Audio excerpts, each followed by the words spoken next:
I clutched my 10-year-old son, Jackson's hand as we sat in the back row of my father's will reading. My sister Stephanie smirked from across the room. "She'll get nothing. Dad hated her." My Uncle Warren nodded, eyes boring into me. "Even her kid knows she's worthless." The lawyer adjusted his glasses, preparing to open the sealed document. My heart pounded as familiar faces turned to stare, some pitying, most smug. Then Jackson stood, his small voice steady in the silent room. "You forgot the video he recorded." The room fell into an uncomfortable silence. Every head turned toward my son, whose hand gripped mine with surprising strength for a 10-year-old. I stared at Jackson, just as shocked as everyone else. What video was he talking about? My relationship with my father, Lawrence Matthews, had been non-existent for the past 5 years. The Matthews family name carried significant weight in our city, with our real estate development company worth millions. 3 generations had built it from the ground up, and my father had expected me to continue the legacy alongside my sister. But I had other plans. After college, instead of pursuing an MBA like Stephanie, I earned my master's in social work. I wanted to help people directly, not just build buildings. My father never understood this choice. "Annika, there are thousands of social workers," he had told me during one of our final conversations. "But only one Matthews heir who knows this business from the inside out. You grew up with it. Why waste that?" I tried explaining that I wasn't wasting anything. I was using my privileged upbringing to understand systems that kept people trapped in poverty. I wanted to make a difference in a way the company never could. When I met Tyler during my 2nd year of graduate school, he seemed to understand my passion. He was studying law but talked about representing underprivileged communities. We married shortly after graduation, with my family in reluctant attendance. My father gave a toast that sounded more like a business speech than a blessing. Jackson came along a year later, brightening our world. My father showed momentary softening when he held his grandson for the first time. But that warmth faded as I continued building my career in social services instead of the family business. As the years passed, Tyler grew increasingly frustrated with our modest lifestyle. The idealistic lawyer who had once talked about helping communities started taking corporate cases. He began asking about my inheritance situation and suggesting I reconcile with my father. "You could do more good with Matthew's money than without it," he would argue. "Think about Jackson's future." I didn't realize then that Tyler had already begun meeting with my sister Stephanie behind my back. He was playing both sides, hoping to gain favor with my family, regardless of what happened between my father and me. The final break with my family came after I discovered troubling information about Matthew's development projects. While helping a client, whose home had been condemned to make way for a new development, I found evidence of environmental violations and worker safety issues that had been systematically covered up. When I brought these concerns to my father, Stephanie was in the room. She immediately accused me of trying to sabotage the company out of jealousy. "She's always been like this, Dad," she said, her voice dripping with false concern. "Annika needs to be the center of attention, the moral compass pointing out everyone else's flaws." My father looked between us, his expression hardening.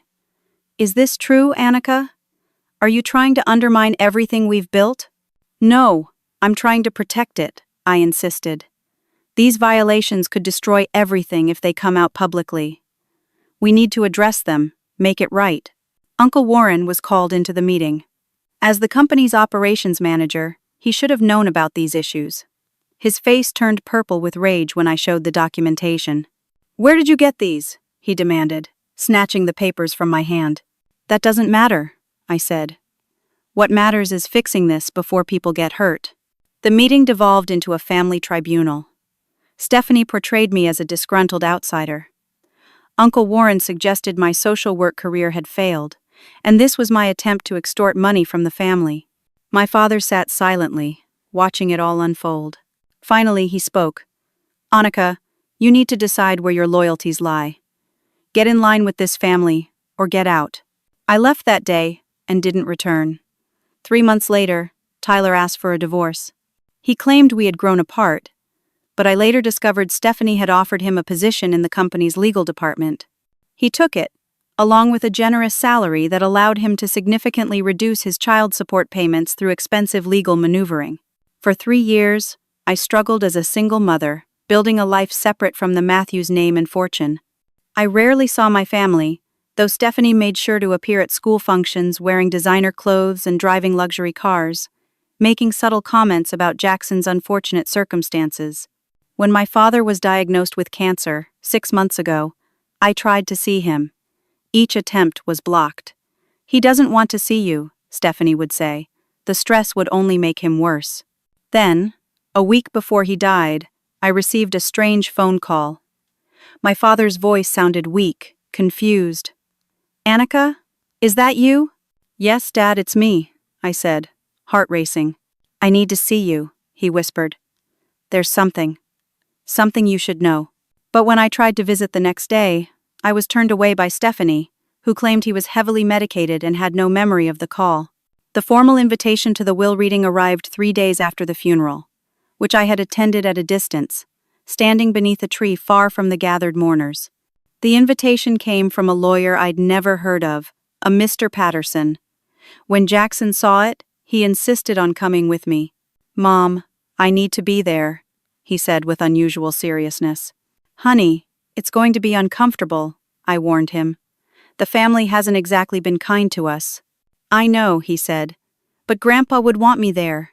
I was surprised by his reference to my father as Grandpa. Jackson had barely known him. But something in his determined expression convinced me, and that's how we found ourselves sitting in the back row of the conference room at Patterson Legal Services. As we entered, I noticed a woman I vaguely recognized sitting near the front. Gretchen Davis, my father's personal assistant for the past 2 years. Our eyes met briefly, and then she looked at Jackson. To my surprise, she gave my son a subtle nod of acknowledgement.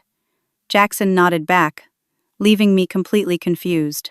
Now, as Jackson stood and mentioned a video, Gretchen straightened in her chair, her expression alert. Something was happening that I didn't understand, but before I could process it, Mr. Patterson cleared his throat and began the formal reading of the will. The conference room at Patterson Legal Services exuded wealth and power. Mahogany paneling lined the walls, expensive artwork hung at measured intervals, and the massive table gleamed beneath recessed lighting. We sat in plush leather chairs, arranged in a semicircle facing Mr. Patterson's imposing desk. The family had arranged themselves according to their perceived importance. Uncle Warren and Aunt Patricia occupied the prime seats directly across from Mr. Patterson. Uncle Warren, my father's younger brother and interim CEO of Matthews Development, kept checking his Rolex as though he had more important places to be. Aunt Patricia sat stiffly beside him, her thin lips pressed into a permanent line of disapproval whenever she glanced my way. My cousins Diane and Franklin sat nearby. Diane, 28, and already on her second husband, scrolled through her phone with deliberate boredom. Franklin, 30, and perpetually in Uncle Warren's shadow, kept adjusting his tie and glancing nervously around the room. Stephanie and her husband Bradley commanded the center of the semicircle. Their matching navy blue suits screamed power couple. Stephanie's blonde hair was pulled back in a severe bun that somehow made her look both professional and predatory. Bradley, a former college football player with a permanent tan and 2 white teeth, kept his arm draped possessively around her shoulders. Harold Winters, the longtime family attorney, sat beside them, his silver hair and gold cufflinks marking him as part of the old guard.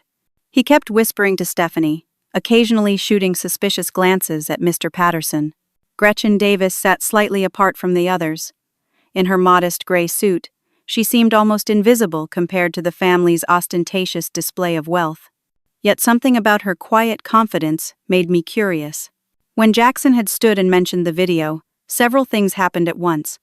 Stephanie's perfectly manicured hand froze midway to her water glass. Uncle Warren's face flushed a deep red. Harold Winters began shuffling through his papers with sudden urgency. "Young man," Harold Winters addressed Jackson with patronizing authority, "children don't belong at legal proceedings. Perhaps your mother should take you outside while we handle adult matters." Before I could respond, Mr. Patterson intervened. "Actually, Mr. Winters, as the son of a potential beneficiary, Jackson has every right to be present. Now, shall we proceed? Mr. Patterson was not what I had expected. In his late 30s with horn, rimmed glasses, and a calm demeanor, he seemed unimpressed by the Matthews family influence. He opened a leather portfolio and began reading in a clear, steady voice. Last will and testament of Lawrence Edward Matthews. The formal legal phrasing washed over me as Mr. Patterson read through the standard declarations. I found myself remembering my father as he had been years ago, before the business consumed him, teaching me to ride a bike, bringing me hot chocolate during late-night study sessions, keeping my first attempt at an architectural drawing framed in his office. When had that father disappeared? My attention snapped back as Mr. Patterson began announcing the specific bequests. To my brother, Warren Matthews, I leave my vacation property in Aspen, Colorado, and my collection of vintage automobiles. Uncle Warren nodded smugly, as though this merely confirmed what he already knew he deserved. To my sister, in-law, Patricia Matthews, I leave the Matthews family jewelry collection, with the exception of items specifically designated elsewhere. Aunt Patricia touched the pearls at her throat, a thin smile crossing her face. To my niece, Diane Matthews Cooper, and my nephew, Franklin Matthews, I established trust funds in the amount of $1 million each, to be managed by Matthews Financial Services. Diane finally looked up from her phone, a flash of disappointment crossing her face at what she clearly considered an insufficient amount. Franklin exhaled audibly, relief evident in his expression. To the Matthews Foundation for Urban Development and the Children's Hospital Building Fund, I bequeath $5 million each. Several nods of approval around the room at this display of corporate philanthropy. To my daughter, Stephanie Matthews Reynolds, I leave my controlling shares in Matthews Development Corporation and the family residence at 521 Lakeview Drive, with all its contents. Stephanie squeezed Bradley's hand, not bothering to hide her triumphant smile. To my daughter, Annika Matthews. The room fell silent. I could feel every eye on me, breaths held in anticipation. Jackson's hand tightened around mine. I leave my Rolex Cosmograph Daytona wristwatch, which she will remember from her childhood. A wave of poorly concealed laughter rippled through the room. Stephanie covered her mouth, eyes gleaming with malicious delight. "At least you got something," she said, her voice dripping with fake sympathy. Uncle Warren didn't bother hiding his amusement. Probably had it appraised and found out it was a fake. He whispered to Aunt Patricia. I sat frozen, the humiliation washing over me in waves. The watch. Dad's precious watch that he wore every day, that he had once promised to give to the person I trust most in this world. And now it was mine, a parting gesture that seemed more like a final insult than an inheritance. Jackson squeezed my hand hard, his small face set in determined lines. I fought back tears, determined not to give them the satisfaction of seeing me break. Mr. Patterson cleared his throat loudly, silencing the murmurs. "There is an unusual codicil regarding the watch," he continued. "It specifies that it must be presented to Miss Matthews immediately following this reading. The watch has been kept in a special box in my safe, per Mr. Matthews' instructions." This unexpected detail quieted the room. Mr. Patterson nodded to his assistant, who left and returned moments later with a small wooden box. The assistant placed it before Mr. Patterson and Patterson, who opened it carefully and removed an elegant watch box of blue leather embossed with the Rolex crown. "Miss Matthews, would you please come forward?" I stood on shaky legs, aware of the judging eyes following me as I walked to the front of the room. Jackson started to come with me, but I gently motioned for him to stay seated. This humiliation I would face alone. As Mr. Patterson handed me the watch box, our eyes met briefly. Something in his expression made me pause. He didn't look amused or pitying. If anything, he looked expectant. I returned to my seat, the box heavy in my hands. As I sat down, Mr. Patterson resumed reading the final administrative details of the will. But I barely heard him.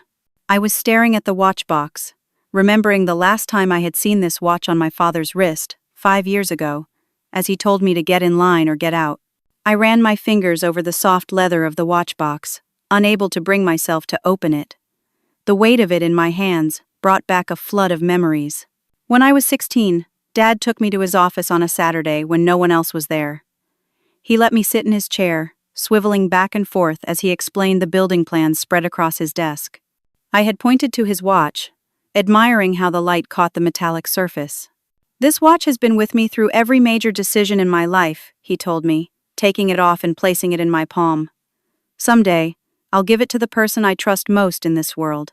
I had handed it back, saying, "You shouldn't trust me with something this expensive.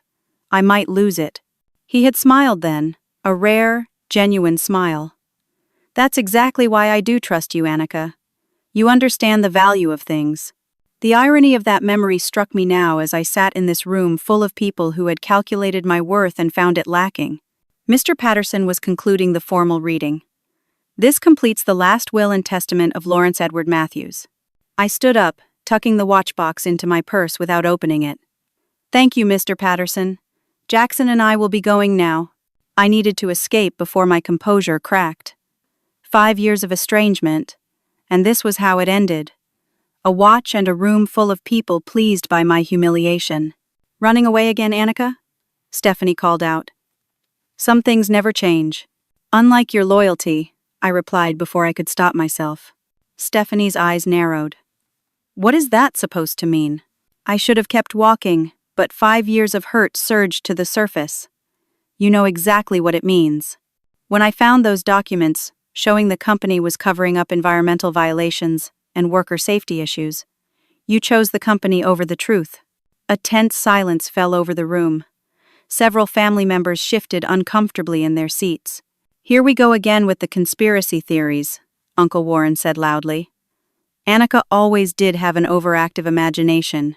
"It wasn't imagination," I said, memories flooding back. "I saw the reports. Construction workers developing respiratory issues from working with contaminated materials. Groundwater tests showing chemical leakage near the West Side development. Payoffs to city inspectors. And yet, strangely, no one else ever found this supposed evidence," Stephanie said with exaggerated patience. "Dad had the company thoroughly audited after your accusations, and everything was clean." That stopped me. "He did what?" "A complete audit," she repeated. "He was devastated by your claims. Spent hundreds of thousands on independent investigators. They found nothing, because there was nothing to find." I stared at her, trying to process this information. Had I been wrong? No, I had seen the documents, held them in my hands. Reports filed by project managers, emails discussing how to handle the situations, medical records of affected workers. "You're lying," I said, my voice barely audible. Uncle Warren stood up, his face flushed. "That's enough. Your father tolerated your delusions because you were his daughter, but the rest of us don't have to. You nearly destroyed this family with your baseless accusations, then abandoned us when we needed unity. And now you have the audacity to show up here and continue spreading lies?" Jackson tugged at my hand. "Mom, we can't leave yet." I looked down at my son, surprised by the urgency in his voice. "We need to go, honey." "No," he insisted, his voice stronger than I'd ever heard it. "We need to stay until the end." Confused by his insistence, I hesitated. The room had become a battleground, with family members taking sides. "Let her go," Diane said, barely looking up from her phone. "She just came for the money anyway." "There wasn't much to come for, was there?" someone muttered, followed by snickers. Franklin, surprisingly, spoke up. "Maybe we should all calm down. Uncle Lawrence wouldn't want us fighting at his will reading." "Uncle Lawrence made his feelings about Annika perfectly clear," Stephanie said, gesturing toward my purse where the watch box Saturday. "A token gesture for appearance's sake, nothing more." I was ready to walk out, pride in tatters but still intact, when Gretchen Davis suddenly spoke up from her corner. "Actually," she said in a clear, professional voice, "there are supplemental materials that must be reviewed before anyone leaves. Mr. Patterson, I believe now would be the appropriate time." Every head turned toward the quiet personal assistant who had, until this moment, been practically invisible. Stephanie's perfectly sculpted eyebrows drew together. "What supplemental materials?" "The will reading is complete," Mr. Patterson nodded calmly. Miss Davis is correct. There are additional instructions that must be followed as part of the execution of Mr. Matthews' will. This is irregular, Harold Winters said, looking increasingly uncomfortable. I was Lawrence's attorney for 30 years. I should have been informed of any supplemental documents.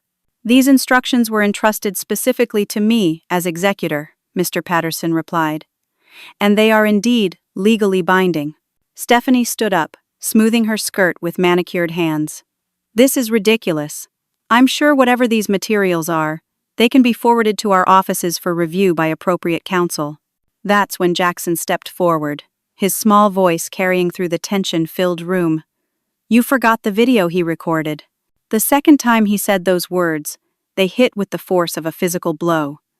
The room fell silent as every person stared at my 10-year-old son. What are you talking about, young man? Uncle Warren demanded. Jackson stood straighter, looking surprisingly confident for a child surrounded by hostile adults. Grandpa made a video. He said everyone had to watch it at the will reading. Grandpa?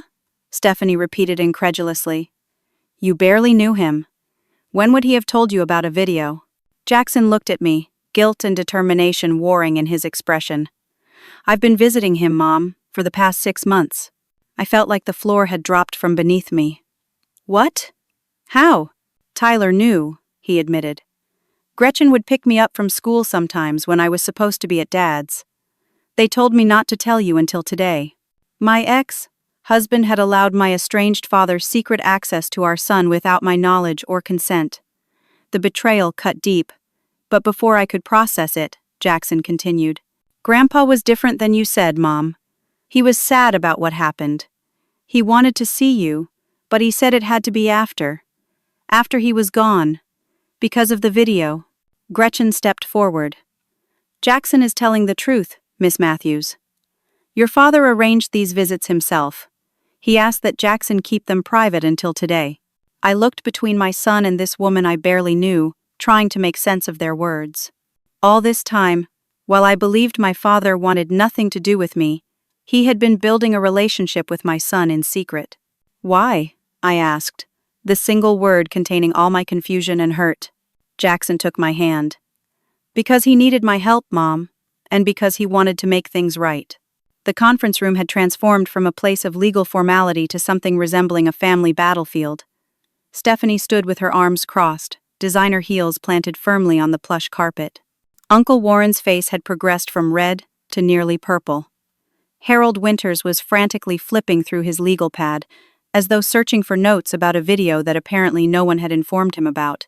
This is outrageous, Stephanie snapped. A secret video? Clandestine meetings with a 10-year-old? None of this sounds like Dad. I agree, Uncle Warren added. Lawrence was a traditionalist, everything by the book. He wouldn't engage in whatever this melodrama is supposed to be. Mr. Patterson remained unflappable as he moved toward a cabinet at the side of the room. Nevertheless, Mr. Matthews left explicit instructions that a video message be played following the formal reading of the will. As executor, I am obligated to follow his instructions. I object to this proceeding, Harold Winters announced, rising to his feet. As the Matthews family attorney, I insist that any supplemental materials be reviewed by me before presentation. Your objection is noted, Mr. Winters, Mr. Patterson replied coolly, but as Mr. Matthews appointed executor for this specific matter, I have both the legal authority and obligation to proceed as directed. While the lawyers engaged in their power struggle, I knelt beside Jackson.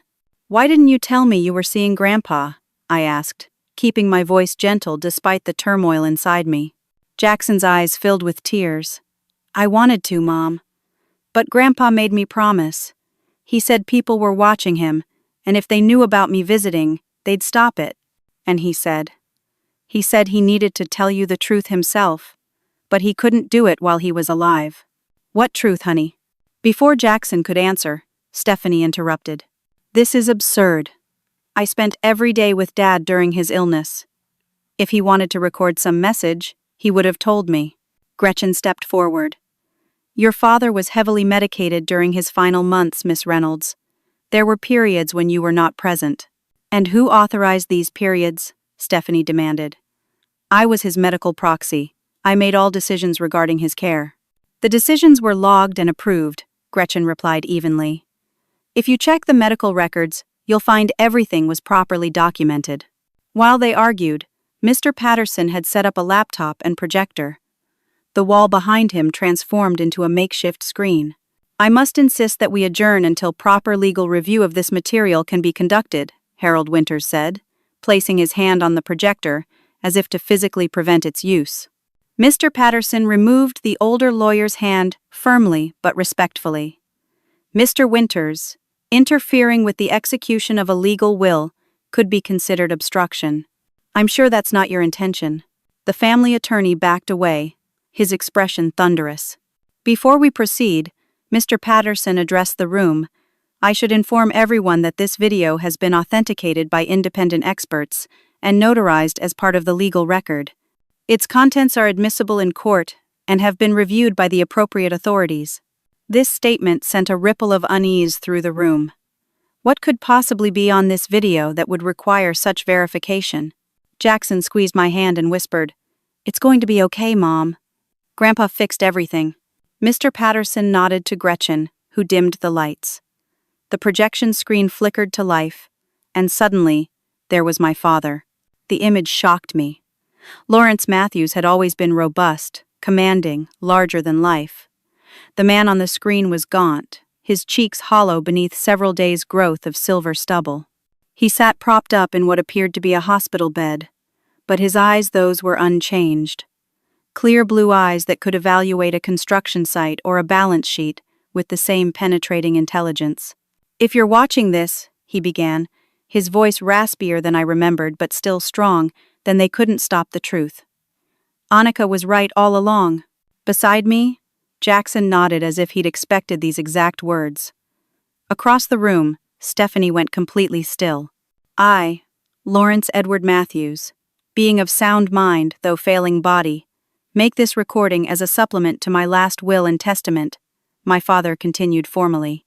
What I am about to share will shock some of you, disappoint others, and hopefully bring long, overdue justice. He paused, taking a labored breath. 5 years ago, my daughter Annika came to me with evidence of wrongdoing within Matthew's development. Environmental violations, worker safety issues, bribery of officials. I didn't believe her. Or rather, I didn't want to believe her. I chose the company's reputation over the truth she was trying to show me. My breath caught in my throat. After 5 years of being called a liar, of doubting my own memories, here was my father, confirming what I had always known. I regret that decision more than any other in my life, he continued. I lost my daughter. I lost 5 years with my grandson. And I allowed criminal behavior to continue unchecked within the company my father and grandfather built with integrity. The camera moved slightly as my father shifted position, grimacing with pain. 3 months ago, after my diagnosis became terminal, I began reviewing company records. Call it getting my house in order. What I found confirmed everything Annika had tried to tell me years ago, and worse. He looked directly into the camera, and I could feel his gaze across time and space. Systematic embezzlement from company accounts. Shell corporations established to hide environmental cleanup costs. Workers developing chronic conditions from exposure to contaminated materials, paid off to keep quiet. Uncle Warren stood up abruptly. "This is slander!" Lawrence was on heavy medication. He wasn't thinking clearly. "Sit down, Mr. Matthews," Mr. Patterson said firmly. "The video continues for another 12 minutes, and you will watch it in its entirety." On screen, my father continued. The trail of evidence led to 2 people, my brother Warren and my daughter Stephanie. Working separately at first, then together, they orchestrated a systematic looting of company resources while endangering employees and the public. Stephanie lunged toward the projector. "Turn it off. This is a violation of privacy. Daddy was hallucinating from the pain medication."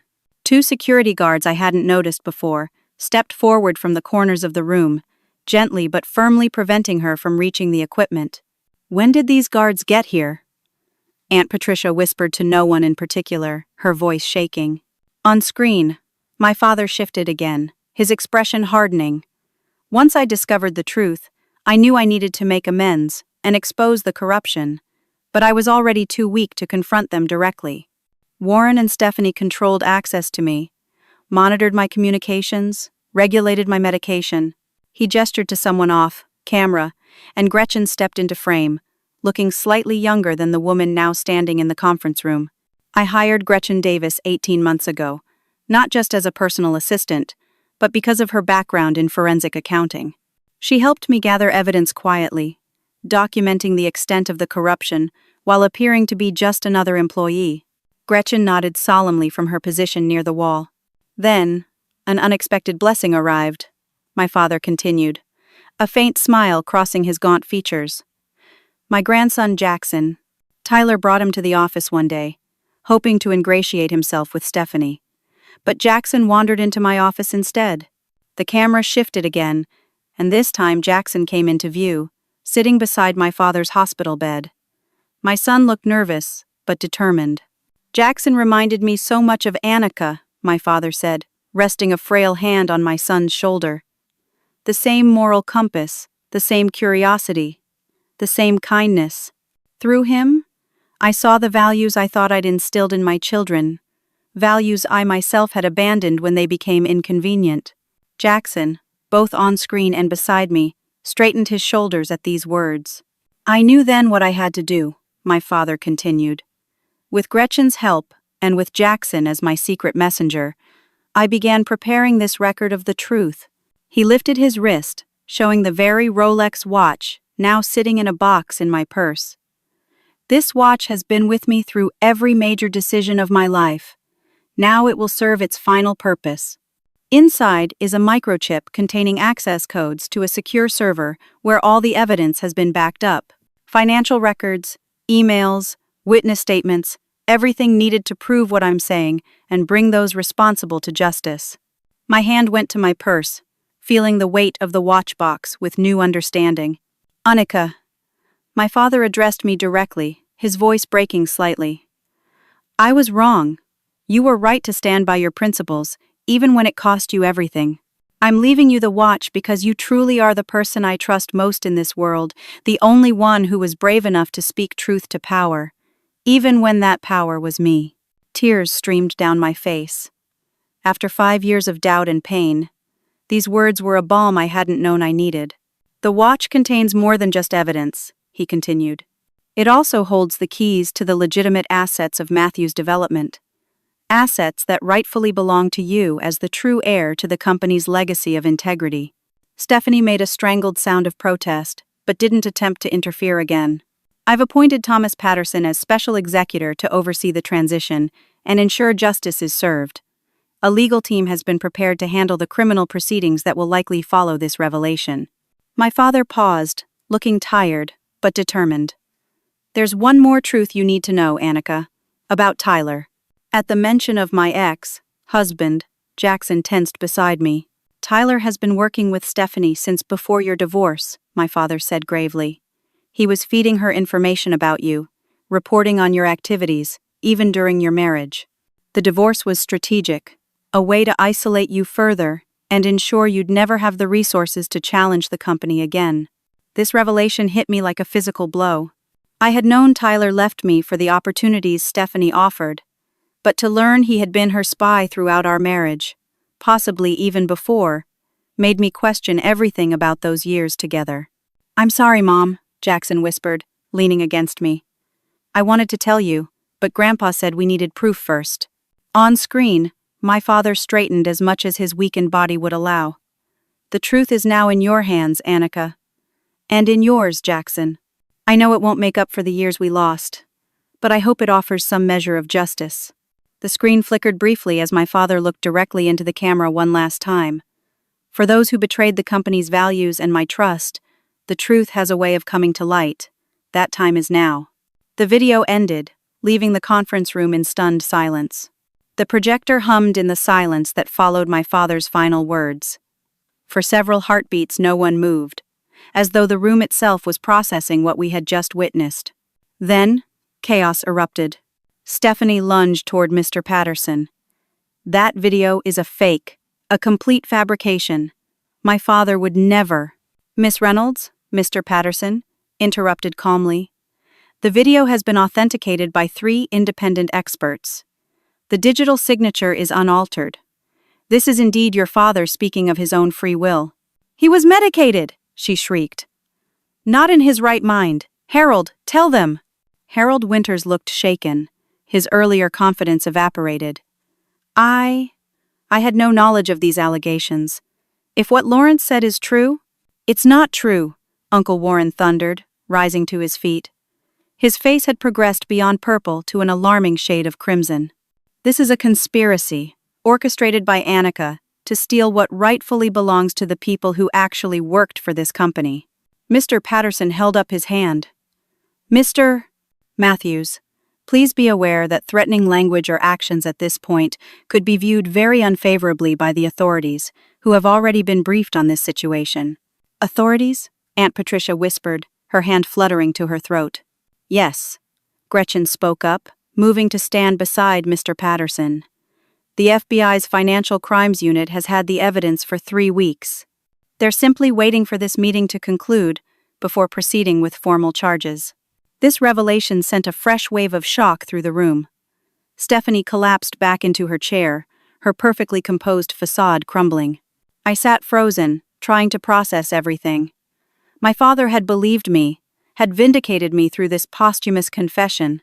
But the revelation about Tyler cut deep to know that my marriage had been, at least in part, a strategic operation against me. Jackson tugged at my hand. Mom, we should look at the watch now. With trembling fingers, I opened my purse and removed the blue leather box. The room fell silent again as I lifted the lid. Inside, nestled on a velvet cushion, was my father's Rolex Cosmograph Daytona. The watch that had been on his wrist through decades of business dealings and family milestones. There's a hidden compartment in the back, Jackson whispered. Grandpa showed me how to open it. Before I could ask how, Mr. Patterson approached with a small tool.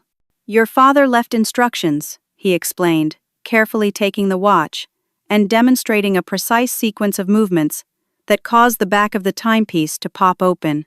Inside was a tiny microchip and, to my surprise, a tightly folded piece of paper. The microchip contains access credentials to secure servers with all the evidence, Mr. Patterson explained. But I believe the note is personal. With unsteady hands, I unfolded the small paper. In my father's distinctive handwriting were words meant only for me. Annika, I'm sorry. They manipulated my medication during the early stages of my illness, keeping me confused and compliant. By the time I realized what was happening, they controlled everything. Gretchen helped me reduce the doses when they weren't watching. That's when clarity returned, along with memories of what you tried to tell me. Jackson has been my lifeline to the truth, a bridge back to you. I don't expect forgiveness, but I hope this sets things right. All my love, Dad.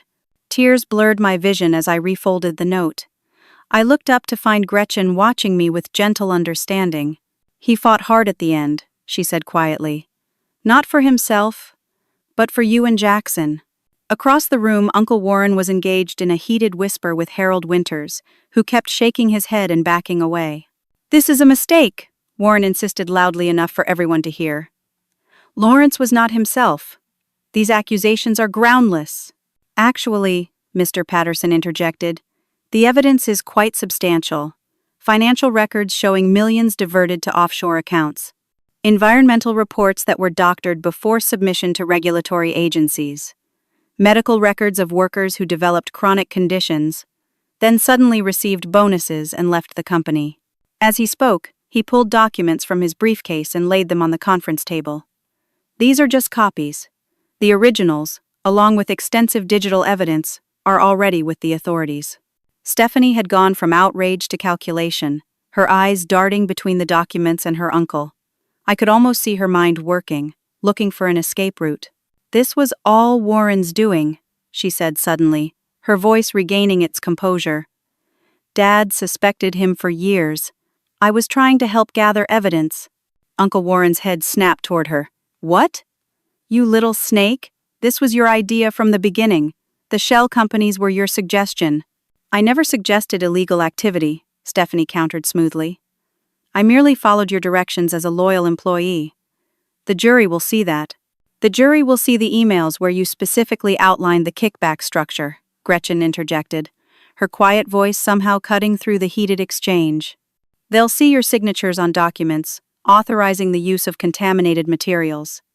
They'll hear testimony from the doctor you paid to adjust your father's medication. The color drained from Stephanie's face. You can't prove that. Dr. Morrison has already provided a full statement in exchange for leniency, Mr. Patterson said. He was quite thorough about who gave the orders regarding Lawrence's care. I watched this exchange with a growing sense of unreality. The family I had grown up with, the sister I had once played dolls with, the uncle who had taught me to swim, they had become strangers consumed by greed. Jackson leaned against me, his small body warm and solid amid the swirling chaos. Grandpa said you'd make it right, Mom. He said you'd know how to fix the company. I don't know anything about running a development company, I whispered back. Mr. Patterson overheard. Your father anticipated that concern. He left detailed instructions and assembled a transition team of trusted executives from outside the current management structure. You won't be alone in this.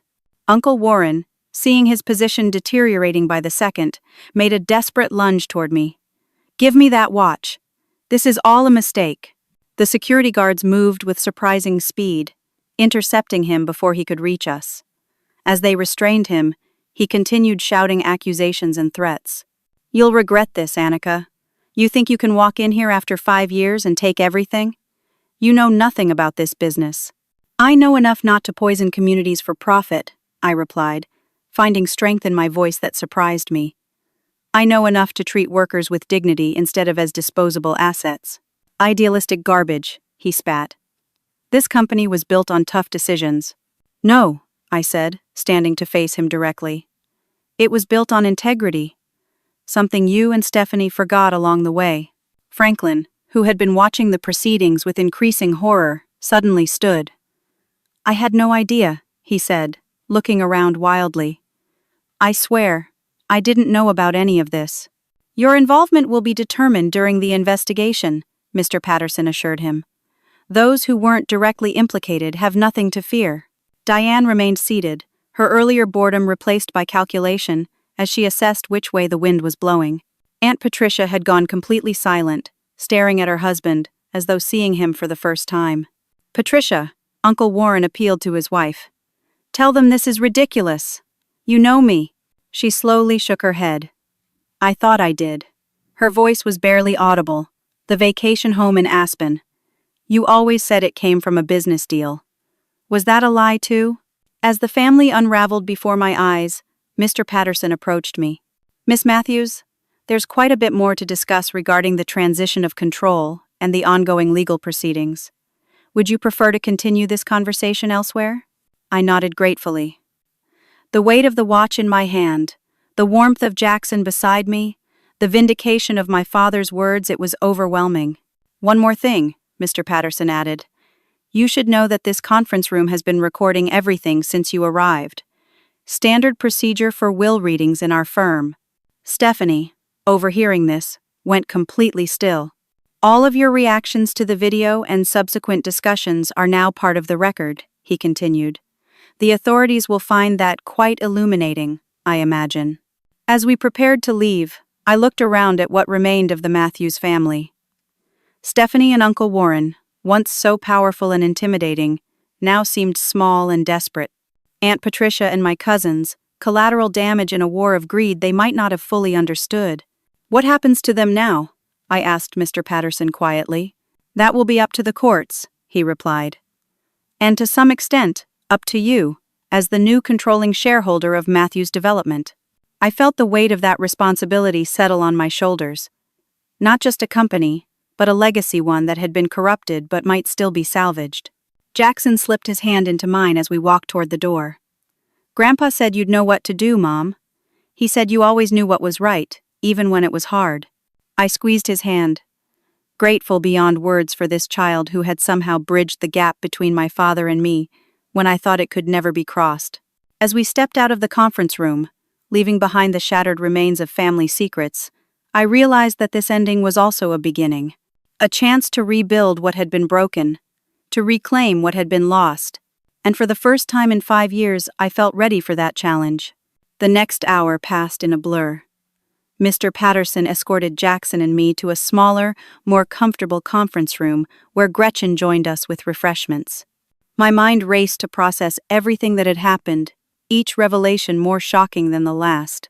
Back in the main conference room, we could hear raised voices as the situation continued to deteriorate for Stephanie and Uncle Warren. Security guards remained positioned by the doors, ensuring no one left before the authorities arrived. "I still can't believe Jackson was visiting Dad all this time," I said, watching my son nibble on a cookie from the refreshment tray. "How did that even start?" Gretchen smiled gently. "It was quite by accident. As your ex-husband mentioned, he brought Jackson to the office one day, hoping to impress Stephanie. Jackson wandered off and found himself in your father's private office. According to your father, Jackson walked right up to his desk, introduced himself, and asked why he never came to school events like the other grandparents." Jackson nodded. "He looked really sad when I asked that. He showed me pictures of you when you were little, Mom. He kept them in his desk drawer." A lump formed in my throat. I didn't know he had pictures of me in his office. "Many," Gretchen confirmed, "including your college graduation and several of your social work awards. He followed your career from a distance." The door opened, and Mr. Patterson returned with a stack of folders. "The authorities have arrived," he informed us. "They're taking statements from everyone individually." "Do I need to speak with them now?" I asked, suddenly exhausted by the emotional roller coaster of the day. "Not immediately," he assured me. "They've requested you come to their offices tomorrow morning for a formal statement. They have plenty to work with in the meantime." A commotion from the hallway drew our attention. Raised voices, the sound of a struggle. "Mr. Patterson quickly closed our door, but not before I glimpsed Stephanie being escorted out by 2 plainclothes officers. Her perfect composure finally shattered as she shouted accusations at everyone in sight. "This is a mistake. I'm the rightful heir. That video was manipulated. Harold, do something." The family attorney followed behind her, looking ashen and overwhelmed. "Stephanie, don't say anything more until we secure proper representation. These are serious allegations." The door closed, muffling the scene. Jackson pressed against my side, his earlier confidence giving way to the reality that he was still just a 10-year-old boy witnessing the implosion of his family. "Are they going to jail?" he asked in a small voice. I stroked his hair, trying to find the right words. "There will be a full investigation and a legal process. But yes, if what Grandpa said is true, they probably will face serious consequences." "Grandpa said they hurt people," Jackson said. "That they made them sick and then paid them to be quiet." I exchanged glances with Mr. Patterson over Jackson's head. "That's part of what the investigation will determine," he said carefully. "Your grandfather gathered substantial evidence, but the legal system will need to verify everything." Gretchen cleared her throat. "Perhaps I should clarify my role in all this. Your father hired me specifically because of my background in forensic accounting. I previously worked for the SEC investigating corporate fraud. When I noticed irregularities in Matthew's development's accounts, I brought them to your father's attention. At first, he dismissed them as administrative errors," she continued. "But after his initial cancer diagnosis, something changed. He began asking questions, reviewing old reports, digging into files that had been closed for years. That's when he found the connection to what you had tried to report 5 years ago. I tried to imagine my father, weakened by illness, gradually uncovering the betrayal of his own family members. The pain of that discovery must have been unbearable." "How did he discover they were controlling his medication?" I asked. Gretchen's expression hardened. I noticed the pattern. He would be lucid and clear, headed when Stephanie wasn't around, then confused and sedated after her visits with the doctor. I started keeping records, even testing some of the discarded medication. That's when we realized what was happening. "And that's when we implemented countermeasures," Mr. Patterson added. "Creating a parallel record of your father's true wishes, gathering evidence in secure locations, preparing for this moment." A soft knock interrupted our conversation. A young assistant opened the door slightly. Mr. Patterson, Miss Reynolds' husband, is requesting to speak with Miss Matthews. He says it's about her son. My heart clenched. Bradley, Stephanie's husband, wanting to talk about Jackson. What new complication was this? I don't think that's appropriate right now, Mr. Patterson began. It's not Bradley, the assistant clarified. It's Tyler Matthews. Miss Matthews' ex-husband. I felt a surge of anger. Tyler is here? He was part of this? Mr. Patterson looked to me for direction. It's your decision. The authorities will want to question him regardless. I looked at Jackson, who had gone very still at the mention of his father. Do you want to see Dad? I asked gently. Jackson shook his head. Not right now. Grandpa showed me the emails Dad sent to Aunt Stephanie. They weren't nice, Mom. The revelation that my 10-year-old had seen evidence of his father's betrayal broke my heart all over again. What else had Jackson been carrying silently these past months? Tell Mr. Matthews that any communication needs to go through proper legal channels from now on, Mr. Patterson instructed the assistant. And inform the authorities that he's here. They'll want to include him in today's interviews. As the assistant left, a commotion erupted in the hallway again. This time, it was Tyler's voice I heard. I have a right to see my son. Jackson, are you in there, buddy? Dad's here. Before anyone could stop me, I stood and walked to the door, opening it to face the man who had once been my husband. Tyler looked much the same as when we divorced, handsome in a polished way, his attorney's suit perfectly tailored, his smile practiced and persuasive. But now I saw something else in his eyes. Fear. Annika, he said, quickly composing his features into an expression of concern. There seems to be some crazy misunderstanding happening here. Stephanie's being detained? Warren too? What's going on? You know exactly what's going on, I said, keeping my voice steady. My father explained your role in all this. The spying during our marriage. The strategic divorce. Using our son to gain favor with my family. Tyler's facade cracked slightly. That's not. Lawrence was confused. You know how sick he was at the end. He was clearer than you think, I replied. Clear enough to gather evidence against everyone involved, including you. Those emails you sent Stephanie discussing my activities? He had copies. The color drained from Tyler's face. Those were taken out of context. I was just trying to help repair the family relationship. By reporting on me to people who were actively working against me? I shook my head.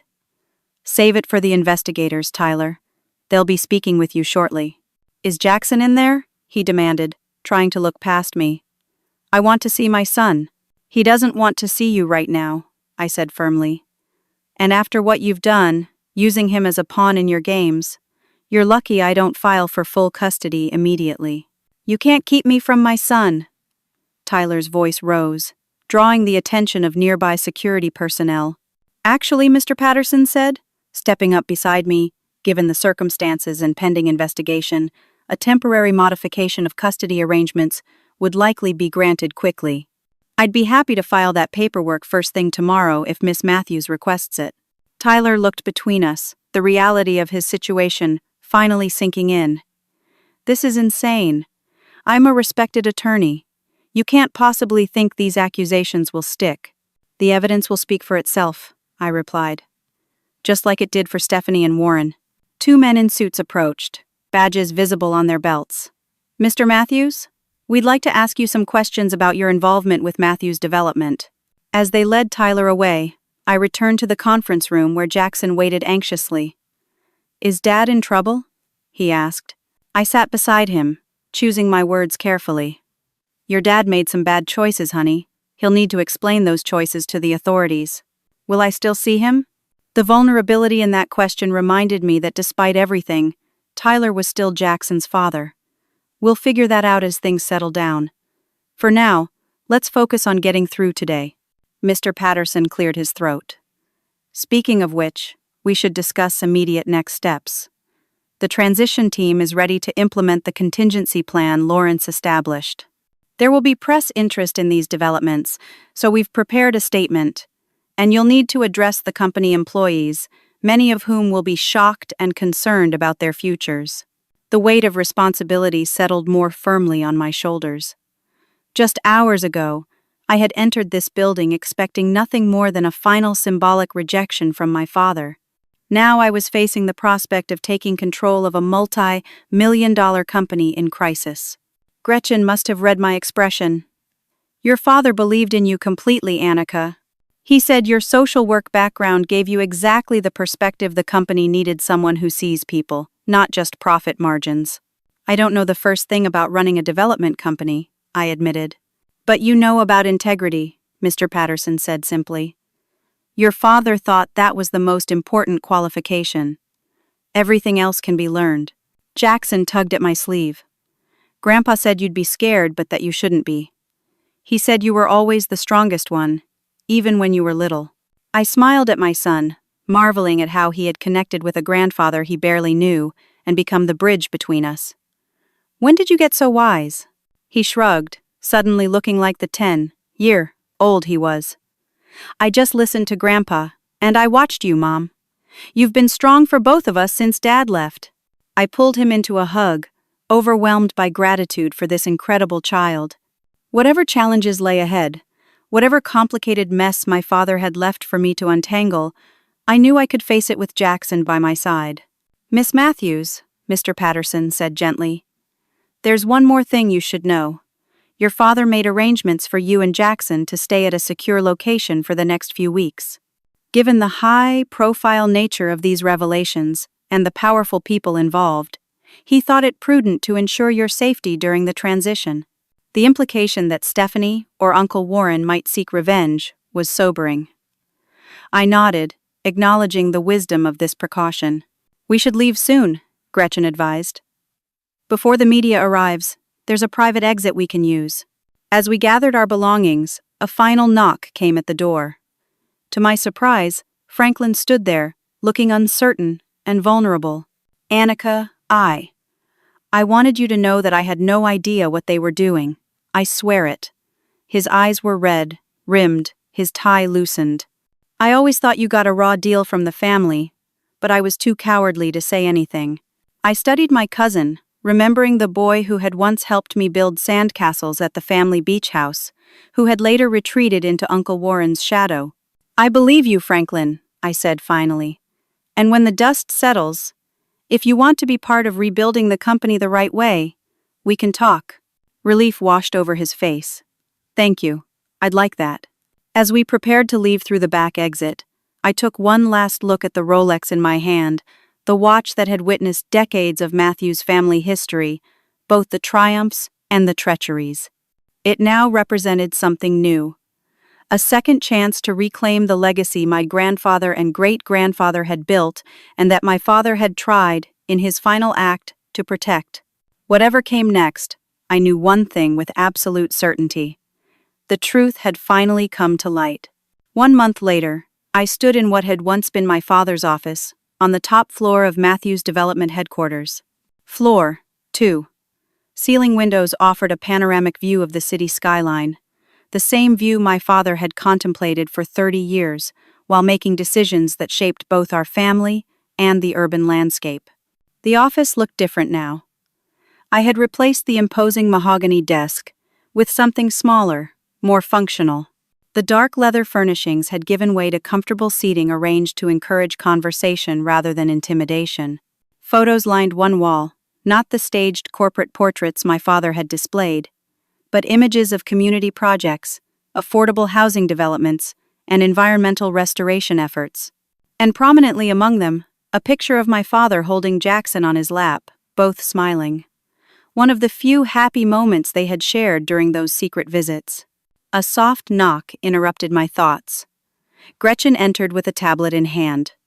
The quarterly reports are ready for review, and the transition team is assembled in the conference room whenever you're ready. Thank you, Gretchen. I'll be there in 5 minutes. In the month since the will reading, our lives had transformed completely. The legal consequences for those involved in the corruption had unfolded swiftly, thanks to the meticulous evidence my father had gathered. Stephanie had accepted a plea deal, facing 5 years in prison, and substantial fines in exchange for testimony against Uncle Warren and other co-conspirators.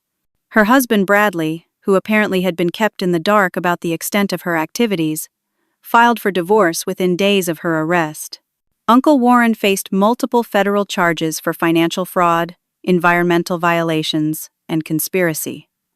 His case was proceeding to trial, with prosecutors confident in their evidence. Aunt Patricia, after the initial shock, had quietly filed for divorce and reached out to offer a tearful apology for her years of coldness toward me. Tyler's involvement had resulted in severe professional consequences. Disbarment proceedings were underway, and personal ones as well. When the evidence of his actions came to light, the family court judge had agreed to temporarily suspend his parental rights pending further investigation.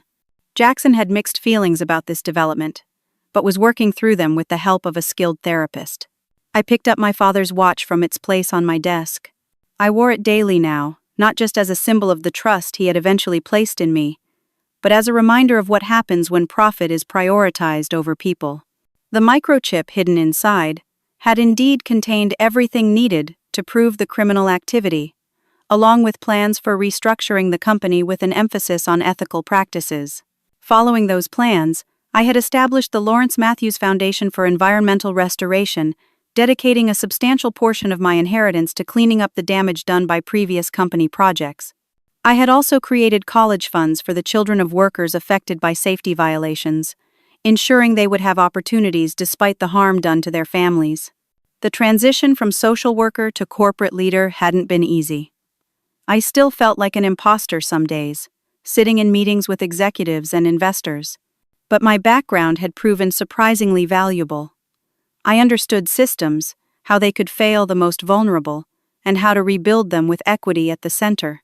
My father's transition team included experienced executives who handled the technical aspects I lacked expertise in, while I focused on transforming the company culture. Together, we were working to preserve the positive aspects of my father's legacy while correcting the wrongs that had been allowed to flourish. Jackson adapted to our new circumstances with remarkable resilience.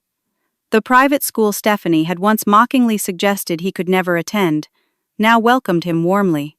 He was making friends, excelling in his studies, and slowly healing from the complicated betrayals he had witnessed. Cousin Franklin had proven to be a valuable ally in the reorganization. Free from his father's domineering influence, he was demonstrating genuine talent in sustainable development planning. Diane had distanced herself from the family entirely, apparently deciding her social standing was better preserved elsewhere. I glanced at the time and gathered my materials for the transition team meeting.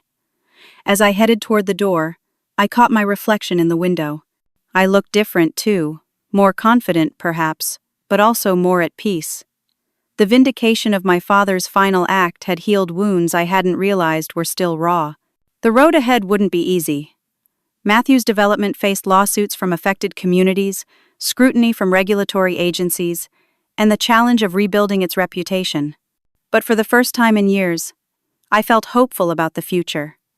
Not just my own, but the future of the company my family had built, and the communities it served. In the conference room, the transition team waited. Experts in finance, law, urban planning, and environmental compliance, all chosen by my father in his final months. All committed to transformation rather than mere damage control. "Good morning," I greeted them, taking my place at the head of the table. My father's watch gleamed on my wrist, a tangible connection to the past, but also a symbol of the future we were building. Let's begin with the Community Impact Assessment for the West Side Project. As the meeting progressed, I reflected on how much had changed in just 1 month.